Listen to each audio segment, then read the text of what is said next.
Hey guys, it's Mike and Maddie, and today we're going to show you how to study less, but study smart. And no, we're not going to give you a random list of study tips without direction. We're going to give you specific strategies that we used in medical school. Doctors study a lot, so we figured out what works and what doesn't work. So we're going to give you actionable tips that you can use today, right now, and you'll see that you'll be studying less in no time. What's up, guys? What's up?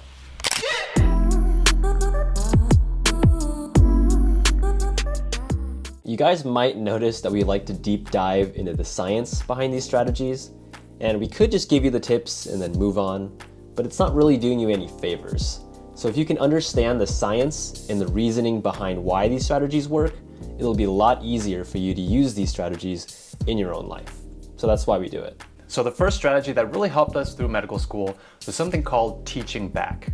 Basically, you want to simulate teaching the information back to someone else to make it stick better for you. I'm sure you've heard of this strategy before, but it may not be working for you because you're not doing it in a way to make the most out of it. So here's how teaching back helps you study smart. So there are 3 very specific things that you gotta do to make this work, and we're gonna give it to you right now in actionable steps, 3 easy steps.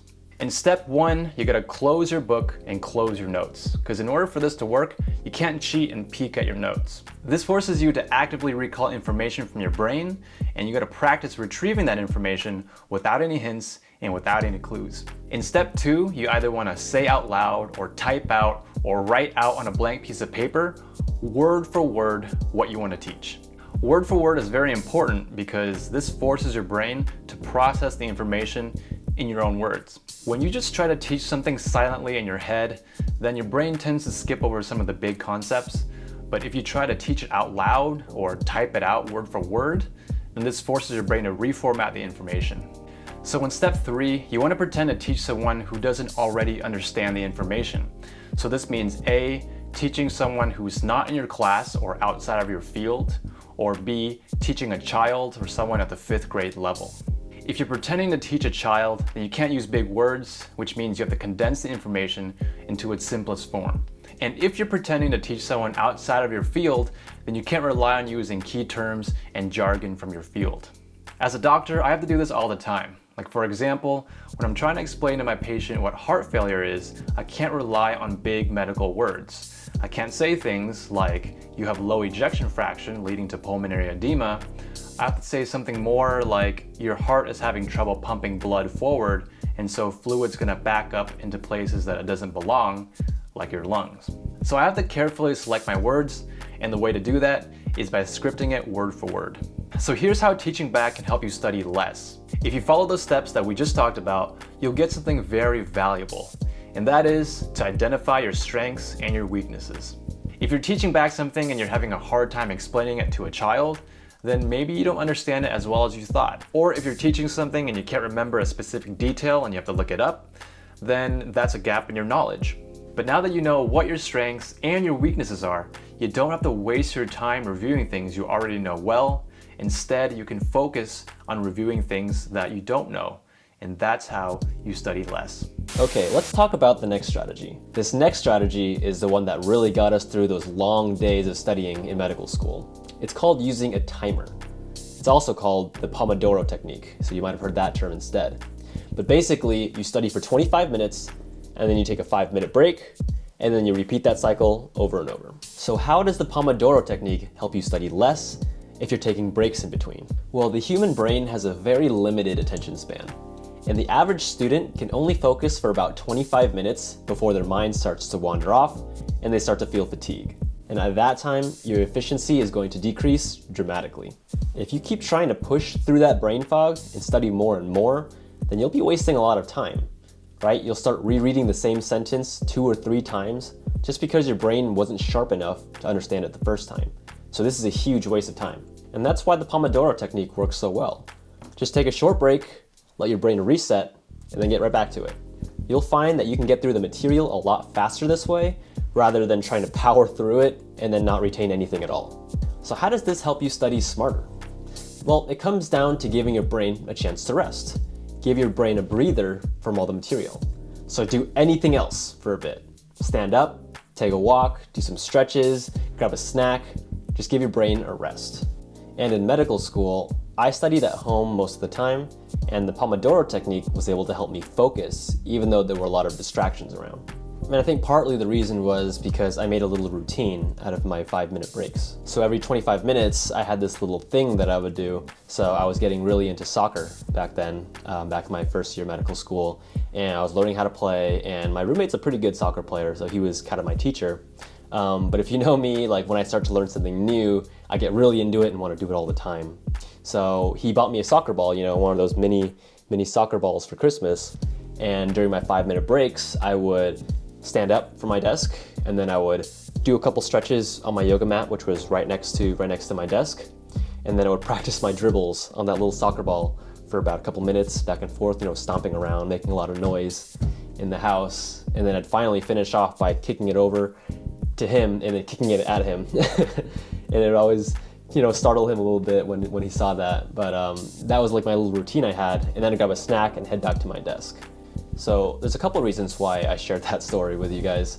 And the first one is because I would reward myself after studying for 25 minutes with that break, right? That was my little incentive to get through the 25 minutes so I can kick the soccer ball around. And the second one was because I think it's a good idea to incorporate a little bit of exercise into those 5 minutes, right? Exercise is really good because it gets blood back into the brain, back into the body, and it really helps reset your state of mind for focusing. There's tons of science out there explaining why exercise is good for brain function, even in small doses like 5 minutes. So this is really gonna add up, and it can only help your studying. All right, so that's the Pomodoro technique in a nutshell. 25 minutes studying, 5-minute break, and then repeat.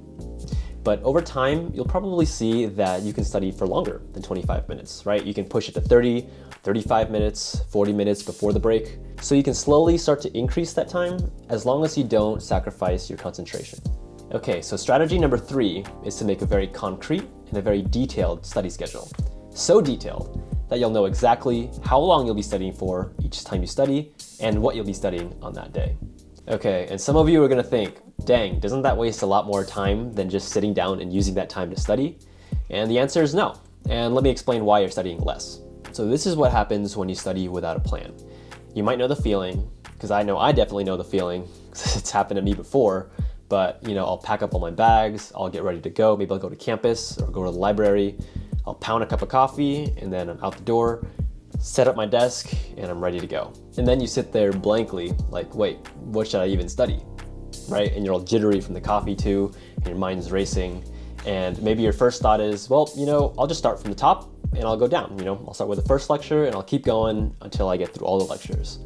But maybe about 10 minutes into that plan, you realize that the first lectures like pretty well. So you're like, okay, well, I'll skip ahead now. Maybe I'll skip to chapter 5 instead. And then you start reading chapter 5 and you start studying a little bit. And 5 minutes later, you realize, wait, I know chapter 5 too. So effectively, the first 20 minutes of the studying, when you're not sure what you're gonna do, you've just wasted because you're already studying what you already know. And this process repeats over and over. And then basically you've wasted half of your entire dedicated study block by going over stuff you already knew or trying to figure out what you were supposed to study in the first place. So now you didn't finish all the studying that you had to do, and it's gonna cause you to study even longer now. So we wanna avoid any of that. So if you just sit down with your planner and your syllabus and you map out exactly what you need to know for your test, you can identify what you know well and what you don't know well so you can allocate your studying appropriately.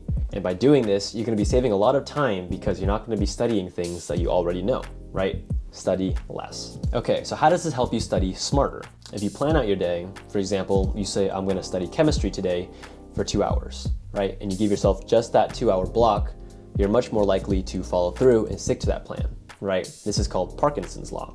So Parkinson's law is the adage that work expands so as to fill the time available for its completion. So what this means is that if you give yourself 2 hours versus giving yourself, let's say 4 or 5 hours, you're naturally going to want to expand that time to the maximum amount in order to complete the task. Now, obviously, that's not true for every situation, but we want to avoid wasting any time by spending more time than you need to. So give yourself blocks, and this should do the trick. So those are our 3 tips. Use them, abuse them, so you can crack down and study less, but study smarter. What are your best study strategies? Leave a comment below because we'd love to hear it, and we're always looking to improve ourselves. If you want to chat with us directly, feel free to visit our Discord community and let's hang out. Link in the description. I hope you enjoyed that video. Give it a thumbs up because it really helps us out. And if you want to see more, click on the red subscribe button down here or the circle up here. Check out our website or check out our Instagram, links in the description below. And check out these videos over here. We think you might enjoy them. And we'll see you next time.